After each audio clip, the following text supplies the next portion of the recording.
You never think it will happen to you, what happens every day to other women.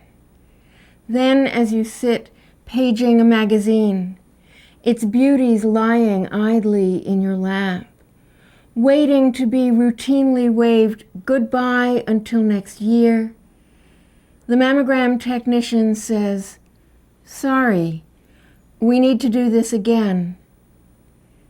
And you have already become a statistic.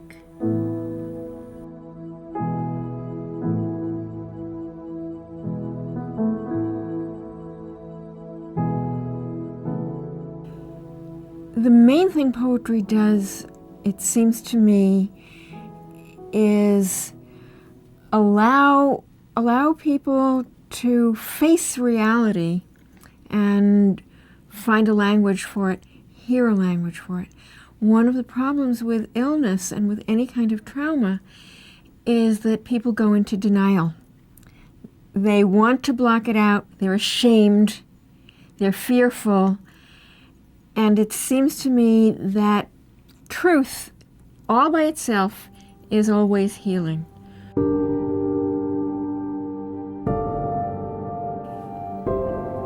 Writing the Mastectomy Poems was a great deal of work. I worked very hard on them. I revised, I polished, I scrubbed those poems because I knew that they were going to be important for other people besides myself. You never think it will happen to you, what happens every day to other women. And you have already become a statistic, citizen of a country where the air, water, your estrogen have just saluted their target cells, planted their Judas kiss inside the Jerusalem of the breast. Here on the film, what looks like specks of dust is calcium deposits. Go put your clothes on in a shabby booth whose curtain reaches halfway to the floor. Try saying, "Fear."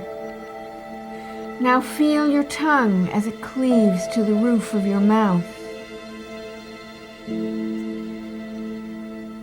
Technicalities over, medical articles read, decisions made. The Buick's wheels nose across Jersey toward the hospital as if on monorail. Elizabeth exhales her poisons. Newark Airport spreads her wings. The planes take off over the marsh. A husband's hand plays with a ring.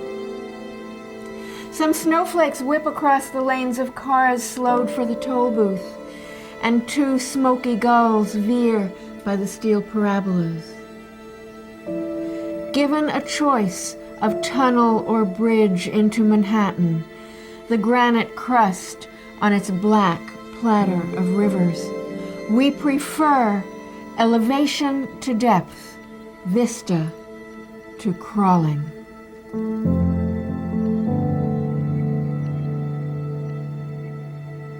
Healing, I think, is very complicated. But certainly a part of it was the strength that writing gave me, bringing me back to my own sense of myself as an unwounded person who could be helpful to others, who had an art, who had a skill. So partly the poems were healing for me, and partly I hope that they would be healing for others. Though often I think poetry is not necessarily therapeutic, but it's always diagnostic. A poem will always tell you what the reality is, sometimes whether you want to know it or not, but you can't have healing without diagnosis. You've got to be in touch with reality.